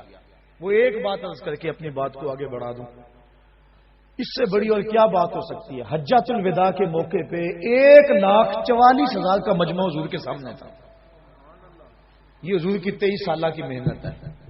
اللہ اکبر. 23 سال میں پہلے 40 سال بھی شامل ہیں، کیونکہ کردار ان 40 سالوں میں پیش کیا، پھر اس کردار کو اپنی نبوت کی گواہی بنایا، اور پھر 23 سال محنت کی اور لوگوں کے سامنے جو ہے وہ دین رکھا. 1,44,000 حج پہ تھے جو گھروں میں تھے، ان کا اندازہ نہیں ہے کہ وہ کتنے تھے. آقا کریم کی کمائی آقا کے سامنے بیٹھی ہوئی ہے. حضور نے صحابہ سے مخاطب ہو کے کہا کہ میں نے مالک نے میرے ذمے جو کام لگایا تھا میں نے اس کام کو ادا کر دیا. وہ پیغام جو میں نے تمہیں پہنچانا تھا کیا میں نے پہنچا دیا؟ اللہ اکبر. صحابہ نے کیا کہا؟ بیک زبان ہو کر، جو چیز حقیقت ہو وہاں بندہ بیک زبان ہو جاتا ہے، ورنہ کوئی کہے اس کے کہنے پہ باقی بھی ساتھ شامل ہو جاتے ہیں. لیکن جو حقیقت ہو اس حقیقت کا انکار نہیں ہوتا. سب نے بیک ہو زبان ہو کا ادیتا و نصحتا. حضور آپ نے حق ادا کر دیا. انہوں نے دیکھا تھا اس دین کے لیے نبی علیہ السلام کبھی طائف کے بازاروں میں کھڑے ہیں، کبھی ذل مجار کی منڈی میں کھڑے ہیں، کبھی عکاظ کے میلے میں کھڑے ہیں، کبھی اللہ کے حبیب مکے کی طرف آنے والے راستوں میں کھڑے ہیں، کبھی حج کے موقع پہ لوگوں کے اندر جا کے ان کو پیغام دین دے رہے ہیں. مصطفیٰ کریم کے لیے کبھی گڑھے کھود رہے ہیں، کبھی کانٹے بچھ رہے ہیں، کبھی اوجڑیاں ڈالی جا رہی ہیں. حضور نے جن راہوں پہ چل کے آنا ہوتا ہے انہی راہوں پہ کانٹے بچھاتے ہیں. حضور گھر سے نکلتے ہیں، کانٹے اٹھاتے جاتے ہیں، پیغام حق سناتے چلے جاتے ہیں. کوئی لاؤ تو صحیح ایسا لاؤڈ سپیکر صحیح نہ ہو تو میں تقریر مختصر کر دوں، مجمع تھوڑا ہو تو میں بگڑ جاؤں، لوگ سبحان اللہ نہ کہے تو میں ناراض ہو جاؤں، مجھے تقریر کے بعد نظر نہ ملے، نیاز نہ ملے، نذرانہ نہ ملے، دوبارہ وہاں کا رخ نہ کروں، مجھے کھانا نہ صحیح طرح دے، میں ان کے 100 عیب گنواؤں. یہ میرا اشتہار پہ نام چھوٹا ہے تو میں گلی گلی جو ان کی تضحیق کروں کہ انہوں نے میری تذلیل کی ہے. میں تو اشتہار پہ نام ہے اس نام پہ لڑتا ہوں. میں تو بعد میں مٹھی گرم نہ ہو تو اس پہ لڑائی کرتا ہوں. میں تو لوگ تھوڑے ہوں تو اس پہ لڑتا ہوں. میں تو مجمع صحیح ذوق والا نہ ہو تو میں کہتا ہوں آج تقریر کا لطف نہیں آیا. میں تقریر کے لطف کو روتا ہوں. نبی کانٹوں بچھے ہوئے کانٹوں میں کھڑا ہو کے تبلیغ کرتا ہے تو کیوں نہ کہتے ادیتا و نصحتا. حضور آپ نے حق ادا کر دیا. پھر پوچھا دوبارہ، کہا میرے مالک نے میرے ذمہ جو کام لگایا تھا بتاؤ میں نے وہ کام پورا کر دیا کہ نہیں کر دیا؟ پھر کہا ادیتا و نصحتا. آپ نے حق ادا کر دیا. اللہ اکبر. پھر پوچھا، اللہ اکبر. پھر کہا یہ صحابہ کہہ رہے ہیں. آج کا ایک مولوی جو گلی گلی جس کی کیسٹیں چلتی ہیں آج وہ کہتا ہے کہ نبی تو جزیرۃ العرب سے باہر نہ نکلے. تبلیغی جماعت والوں تم پوری دنیا کے کونے کونے پہ جا رہے ہو، کیا بول رہے ہیں؟ سنو نبی کو. تم تو کافروں کو مشرک بناتے ہو. یہ نبی ہیں مصطفیٰ کریم کو سارے صحابہ 1.25 لاکھ لوگ کہہ رہے ہیں ادیتا و نصحتا. تو نے حق، آپ نے حق ادا کر دیا حضور. پھر آقا نے پوچھا تیسری مرتبہ، پھر یہی کہا. پھر مالک نے کہا میرے مالک، مصطفیٰ نے کہا میرے مالک دیکھ تیرے بندے کیا گواہی دے رہے ہیں، دیکھ تیرے بندے کیا گواہی دے رہے ہیں، دیکھ تیرے بندے کیا گواہی دے رہے ہیں. اور ساتھ ہی سورہ نصر اللہ والفتح ورأیت الناس يدخلون فی دین اللہ افواجا یا الیوم اکملت لکم دینکم، یہ آیت کریمہ اتری. تو آقا کریم صلی اللہ علیہ وسلم پر یہ آیت اتری تو حضرت سیدنا صدیق اکبر پھوٹ پھوٹ کے رونے لگے. کہا کہ اب حضور علیہ الصلوۃ والسلام ہم سے رخصت ہوا جا رہے ہیں. اور آقا کریم نے پھر آخری جو خطبہ حجۃ الوداع کے موقع پہ جملے ارشاد فرمائے لوگوں میں تمہیں نماز کی وصیت کرتا ہوں. 2 کمزوروں کے بارے میں اللہ سے ڈراتا ہوں، ایک بیوی اور دوسرے غلاموں کے بارے میں.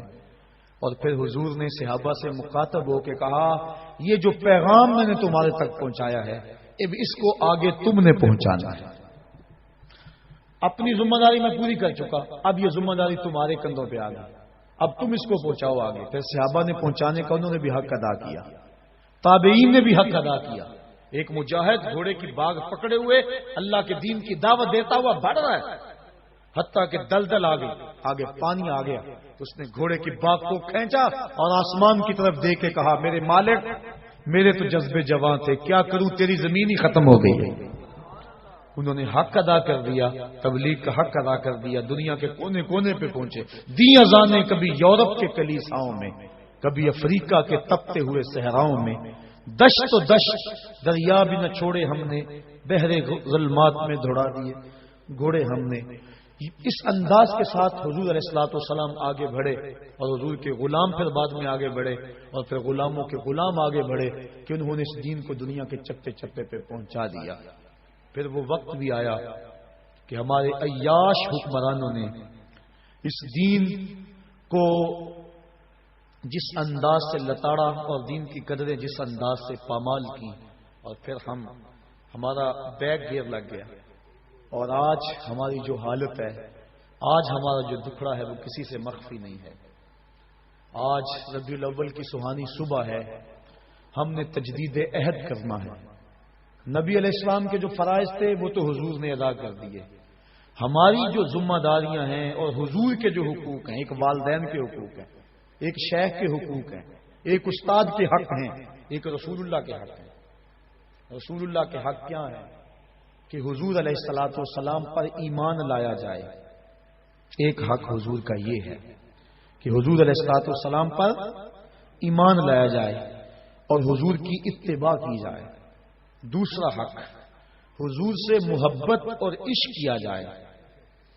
اور تیسرا حق حضور کی تعظیم و توقیر کی جائے. اور چوتھا حق حضور پر کثرت سے درود پڑھا جائے اور حضور کی چوکھٹ پہ حاضری دی جائے. اب حضور پر ایمان لانا اور حضور کی اتباع کرنا. الحمدللہ ہم سب اہل ایمان ہیں، یہ اللہ کا شکر ہے. اتباع والا معاملہ کمزور ہے. آج ابھی مجھ سے قبل اسی اسٹیج پہ بات ہو رہی تھی کہ آج ہم نام تو حضور کا لیتے ہیں، لیکن شکل و صورت سے لے کر لباس تک، وضاقتہ سے لے کر اپنی عادات تک، اپنی شادی بیاہ کی تقریبات کی رسوم سے لے کر اپنی زندگی کے کاروبار کے ہر مرحلے تک ہم غیروں کے طریقوں کو، ان کے انداز کو اپنے گلے سے لگائے ہوئے ہیں. آج تجدید عہد کا دن ہے. میرے سامنے یہ جو ہزاروں لوگ موجود ہیں، میں کبھی کبھی تو ان حالات کو دیکھ کر مایوس ہو جاتا ہوں. جو کچھ دنیا پہ ہو رہا ہے، اللہ کی رحمت سے مایوسی کفر ہے، یہ بات ذہن میں رکھیں. لیکن افراد سے مایوس بندہ ہو سکتا ہے، کبھی کبھی ہو جاتا ہے. اور وہ کیا کسی شاعر نے کہا، خون کے دل آنسو ہوتا ہے. اور میں وہ ایک شعر پڑھا کرتا ہوں فارسی کا، جس کا مفہوم یہ ہے کہ جب بہار نہیں تھی، جب بہار تھی اس وقت ہم نہیں تھے، اور جب ہم ہیں تو بہار نہیں ہے، اور جب ہم نہیں ہوں گے پھر بہار آ جائے گی. ہم جب سے ہوش سنبھالا ہے مسلم امہ اذیت سے گزر رہی ہے. اور کبھی کبھی یہ دکھڑا زبان پہ آ جاتا ہے، مرا اے کاش کے مادر نہ زادے، کاش کہ مجھے ماں جنم نہ دیتی. اور یہ دکھڑے، یہ مصیبتیں اپنی آنکھوں سے جو دیکھ رہے ہیں، سقوط کابل بھی ہم نے اپنی آنکھوں سے دیکھا، اور سقوط بغداد بھی ہم نے اپنی آنکھوں سے دیکھا. کشمیر میں لٹتی ہوئی عزتیں اور پامال ہوتی ہوئی عصمتیں، یہ روز کی کہانیاں ہمارے کان سنتے ہیں. فلوجہ کی گلیوں میں جو کچھ ہوا وہ بھی کسی سے مخفی نہیں ہے. سامرا کے اوپر جو قیامت توڑی گئی وہ بھی کسی سے مخفی نہیں ہے. نصف صدی سے فلسطین کے اندر جو خون کی ہولی کھیلی جا رہی ہے اور جو مسلمانوں کو اذیت کا شکار کیا گیا ہے، وہ بھی ہمارے کلیجے چیر رہا ہے. تو انسان کئی دفعہ پریشان ہو جاتا ہے کہ میں کیا کروں، میں کر بھی کیا سکتا ہوں. مختصر سا قافلہ ہے میرے پاس، لاکھوں نہیں، ہزاروں نہیں، صرف سینکڑوں لوگ ہیں. لیکن پھر جب میں اپنے محبت کرنے والوں اور ان کی پگڑی کے ایک ایک تار میں وفاؤں کے بندھن دیکھتا ہوں تو میری مایوسی ختم ہو جاتی ہے. میں کہتا ہوں ہم کیوں یہ کہیں کہ مرا اے کاش کے مادر نہ زادے. ہم بے شک تھوڑے ہیں، میرے ملنے والے بے شک کم ہیں، لیکن ہیں با وفا، ہیں محبت والے. ان کی دستار کے ایک ایک پیچ میں محبتوں کی کہانیاں ہیں. اور میں کہتا ہوں ہم میدان میں آئیں گے بحر و بر میں گونجیں گے، اور ہم تھوڑے بھی ہو کر ایک وقت آئے گا ظلم کی آنکھوں میں آنکھیں ڈال کے بات کریں گے، اور ایک وقت آئے گا کہ اس دین کی سربلندی کے لیے مصطفی فقیروں کا ایک کردار ہوگا۔ مجھے اس بات کی بڑی امید ہے، اور میں جب بالکل اس سلسلے کا آغاز کیا تھا، جو میرے پرانے ساتھی ہیں وہ جانتے ہیں، بالکل 2 4 10 ساتھی تھے، اور اس وقت میں نے اپنے ساتھیوں سے کسی موقع پہ کہا تھا اور کسی فورم پہ میں نے کہا تھا کہ امیر شہر سے حساب لیں گے پائی پائی کا، امیر شہر سے حساب لیں گے پائی پائی کا، غریب شہر کے بچے جوان تو ہونے دو۔ اب غریب شہر کے بچے جوانی کی دہلیز پہ قدم رکھ چکے ہیں، ان کے سروں پہ سجی ہوئی پگڑیاں، ان سے نکلتا ہوا نور اور حضور کی محبتوں میں بہتے ہوئے آنسو، اور اسٹیج پر نبی کے نام کے نعرے اور پنڈال میں نبی کے نام کی گونج، آج یہ ساری گونج، سارے نعرے، سارے آنسو، ساری محبتیں، یہ وفاؤں کا سارا سلسلہ تجدید عہد کا ذریعہ بنے، اور آج کے بعد حسب سابق بھی میں نے 10 محرم کو جو وعدہ لیا، اور اس وعدے کے نتیجے کے اندر میں نے جگہ جگہ درس قرآن کے پھیلے ہوئے نیٹ ورک اور درس قرآن کے جگہ جگہ پھیلے ہوئے سلسلوں میں دوستوں کی محبت، ان کی دیوانگی اور ان کا پیار دیکھا، اور آپ یقین جانیے گا کہ اگر 2 گنا حاضری نہیں ہوئی تو 1.5 گنا حاضری ضرور ہو گئی اس وعدے کے بعد۔ آج ربیع الاول کی سہانی گھڑیاں ہیں، وہ لمحے قریب آ رہے ہیں جن کی جرمٹ میں نبیوں کا تاجور دنیا پہ جلوہ گر ہوا تھا، اور وہ رحمت کی برسات ہو رہی ہے، اور یہ ساری رات رحمتوں کی برسات کی رحمت ہے، اللہ کی رحمتوں کا نزول ہو رہا ہے۔ آپ ہزاروں لوگ میرے سامنے موجود ہیں، اور یہ اجنبی لوگ نہیں ہیں، یہ وہ لوگ ہیں جو میرے ساتھ محبتوں کا سلسلہ اس لیے رکھتے ہیں کہ میرا تعلق قرآن سے ہے اور صحابہ قرآن سے ہے۔ گلی گلی قرآن کو اپنے سر پہ اٹھائے گھومتا ہوں، اور قرآن کا پیغام لے کر گلی گلی جاتا ہوں۔ 10 محرم کو ایک وعدہ لیا تھا، اور پورے زور سے آپ نے اس وعدے کا جواب دیا، اور لوگوں نے اس وعدے پہ لبیک کہا، اس کا عملی اظہار بھی میں نے دیکھا۔ آج مصطفیٰ جان رحمت پہ چھم چھم برستی اس سہانی گھڑیوں کے حسین لمحوں کے اندر وہی وعدہ آپ سے دہرانا چاہتا ہوں۔ میرا ہر بار کوئی نیا وعدہ نہیں ہوتا، آج پھر وہی وعدہ ہے، اور یہ وعدہ آپ نے زبان سے نہیں دل کی اتھاہ گہرائیوں سے کرنا ہے، اور زبان سے قوت سے اس وعدے کی پختگی پر مہر لگانی ہے، اور آپ کی یہ آواز ہوا کے دوش پہ گنبد خضرا کے مکین تک بھی پہنچ رہی ہے، اور مصطفیٰ کریم تمہارے اس منظر کو دیکھ رہے ہیں۔ اور آج میں کہہ رہا تھا، سوچ رہا تھا، جب یہاں یہ نوجوان مصطفیٰ جان رحمت کے نغمے الاپ رہے تھے، اور یہ کس شہنشاہ آمد کی جو ہے وہ آمد ہے، کس کے شہنشاہ والا کی آمد ہے، پکارو یا رسول اللہ، اور آپ کھڑے تھے، ہاتھ لہرا رہے تھے، اور میں اس وقت سوچ رہا تھا، میں نے پچھلے بھی ایک دن کہا تھا کہ ڈنمارک کے پاس اور مغرب کے پاس سیٹلائٹ کا انتظام ہے، اور ان کے پاس جو ہے وہ نظام ہے، بڑا مربوط نظام ہے، وہ ذرا ادھر دیکھے تو صحیح، پاکستان کے چپے چپے پہ، عالم اسلام کے گوشے گوشے میں دیکھ مصطفیٰ کے نعرے لگ رہے ہیں۔ کون ہے مصطفیٰ کی عظمت کو گھٹانے والا؟ جس کے سر پہ وَرَفَعْنَا لَكَ ذِكْرَكَ کا تاج خدا نے رکھا، جس کی عظمتوں کی گواہی خدا نے دی ہو، اور جس کو اتنی بلندیاں دی کہ قدموں کی چاپ فراز عرش پر گونجتی رہے۔ حضرت عیسیٰ جس کے نالین کے تسمے کھولنے کی سعادت کے لیے آرزو اور تمنائیں کرتے رہے، وہ کتنا بلند ہے، کتنا بالا ہے، کتنا اونچا نبی ہے۔ تو آج ہم نے آج کے اس مبارک دن تجدید عہد کرنی ہے۔ آج کے بعد ہم نے اللہ رسول سے وعدہ کرنا ہے، ہم جیئیں گے تو اللہ کے لیے، ہم مریں گے تو دین کے لیے، اور زندگی کی آخری سانس تک رسول اللہ کے وفادار رہیں گے۔ یہ آج ہمارا تجدید عہد ہے۔ آج دوبارہ ہم یہ وعدہ کرتے ہیں، اور یہ وعدہ آپ میرے سے نہیں کر رہے، اور یہ وعدہ میں بھی کر رہا ہوں، اور میں آپ سے نہیں کر رہا، میں اور آپ دونوں مصطفیٰ جان رحمت سے وعدہ کر رہے ہیں۔ آج جو کچھ ہو رہا ہے اور جو ضرورت ہے، میں پھر وہی بات کہوں گا، میرے رسول کے غلاموں، مصطفیٰ کو دین کے لیے مزدوروں کی ضرورت ہے۔ کیا مصطفیٰ کے دین کے لیے مزدوری کرو گے؟ کیا 8 گھنٹے ڈیوٹی دو گے یا 24 گھنٹے ڈیوٹی دو گے؟ آج ان ہواؤں کو، ان فضاؤں کو، شہر کے ان لمحوں کو اور گنبد خضرا کے مکین کو گواہ بنا کے اپنے مالک سے وعدہ کرو کہ میرے مالک، ہم تیرے دین کے لیے جو ہے وہ ڈیوٹی کریں گے، تیرے دین کی مزدوری کریں گے، ہم جیئیں گے تو تیرے لیے، ہم مریں گے تو تیرے دین کے لیے، اور زندگی کی آخری سانس تک تیرے رسول کے وفادار رہیں گے۔ آج کے بعد ہماری زندگی کا ایک ایک لمحہ مصطفیٰ جان رحمت پہ قربان ہوگا۔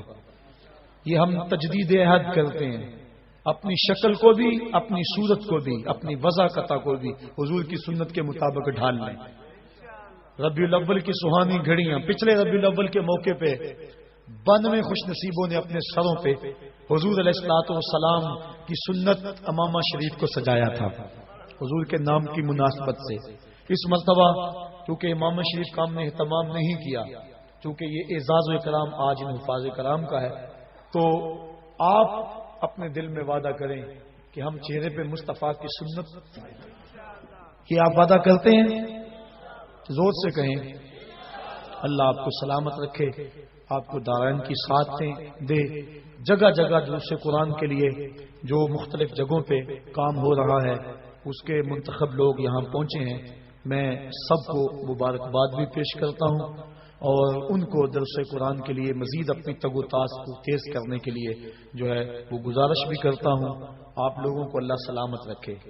میرے ان ساتھیوں نے جنہوں نے آج کے اس اجتماع میں بھرپور محنت کی، بالخصوص میں اپنے ایک بیٹے کو کبھی نہیں بھول سکتا، آج اپنی دعاؤں میں اور اپنی باتوں میں، صوفی محمد امتیاز صاحب کو، کہ وہ اکیلا ہی ہزاروں پہ باری ہے۔